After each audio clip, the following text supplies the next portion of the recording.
This is Junie B. Jones and the Smelly School Bus, and this is going to be part 3, pages 30 to 42 in chapters 5 and 6. After we left the nurse, we went to the main office. That's where the boss of the school lives. His name is Principal. Principal is a baldy. He talked to us. Then Lucille raised her hand. My brother said that last year he had to come down here and you yelled at him. And now he's not allowed to beat up kids at recess anymore. Principal kind of laughed, then he held the door for us to leave. After that, we walked to the water fountain, and Mrs. let us get a drink. I didn't get a long one, though, because kids kept tapping on me. Hurry up, girl, they said. Yeah, only guess what? That's not even my name, I told them. Her name is Junie Bumblebee, said Lucille. Then she laughed, but I didn't think it was a very funny joke. After that, Mrs. showed us where the bathrooms were. There's 2 kinds of bathrooms in our school, a boys' kind and a girls' kind. I can't go in the boys' kind, though, because no girls allowed. That's why. I tried to peek my head in there, but Mrs. snapped her fingers at me. The only boy who got to go into the bathroom was the boy I can beat up. He was jiggling. Who got to go into the bathroom was the boy I can beat up. He was jiggling around very much. Then he started running all over the place, and he was holding the front of his pants. William said, "Mrs., are you having an emergency?" Then William yelled, "Yes," and he ran right in there. The rest of us walked back to our room. I touched Lucille's fingernails. She said that her fingernail polish is named Berry, Berry, Berry. I would like to have my fingernails red too, I said, but I'm only allowed to have the kind of polish that makes them look shiny. Its name is Clear. Clear is the color of spit. I hate clear, said Lucille. Me too, I told her.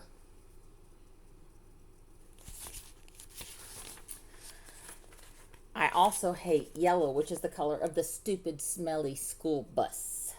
Lucille nodded her head. My brother said when you ride home on the bus, kids pour chocolate milk on your head.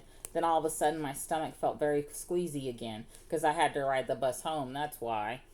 Why did you have to tell me that for, Lucille? I said, kind of grouchy. After we got back to room 9, we did some more work. It was a game to help us learn each other's names. I learned Lucille, and also a girl named Charlotte, and another girl named Grace. Then I learned a boy named Ham, which we eat at Grandma Miller's. Pretty soon, Mrs. clapped her loud hands together. Okay, everyone, gather up your things. It's almost time for the bell. Then I heard a noise in the parking lot. It was squeaky brakes.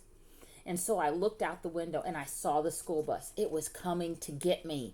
Oh no, I said kind of loud. Now I'm going to get chocolate milk poured on my head. Then I chewed on my fingers. Get in line, said Mrs. When we get outside, I want all of my bus students to come with me. The rest of you must go to the crossing guard. Everyone was lining up. I was the very last one. Just then the bell rang and Mrs. marched out the door. Then everybody else marched out too. Except guess what? I didn't. When you're the very last one in line, nobody watches you. That's how come nobody saw me when I ducked behind the teacher's desk and hid. I'm a good hider.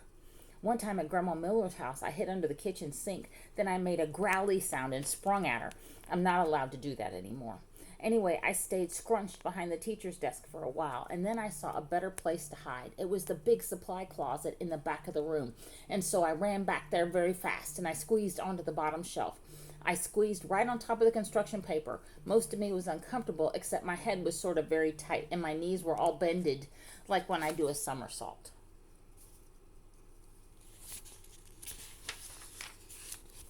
Then I pulled the door mostly closed. Don't shut it all the way, though, and I mean it, I said right out loud.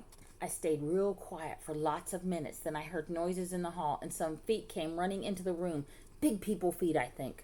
What happened? I heard someone ask. One of my little girls is lost, said a voice that sounded like Mrs. Her name is Junie B. Jones, and she didn't get on the bus, so now we've got to go out looking for her.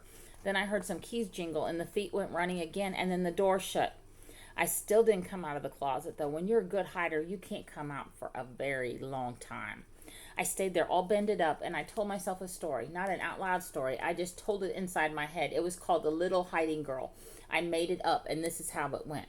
Once upon a time, there was a little hiding girl. She was in a secret spot where nobody could find her, except her head was very tight and her brain was squishing out.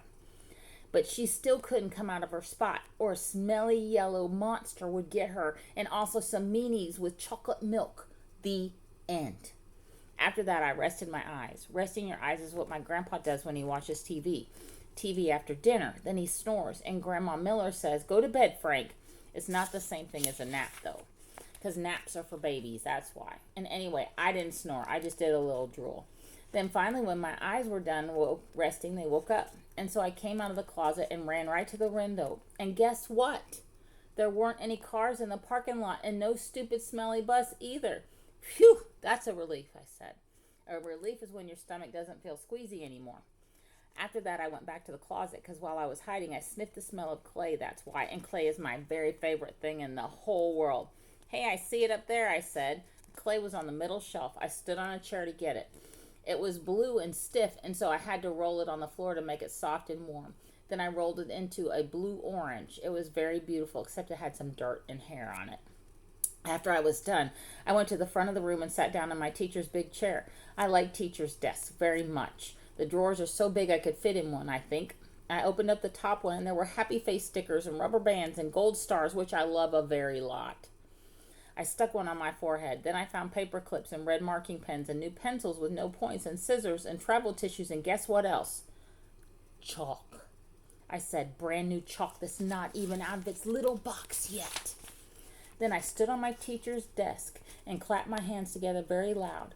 I wanted everyone to find a chair and sit down. Today we were going to learn some alphabet and some reading, and also I will teach you how to make a big blue orange.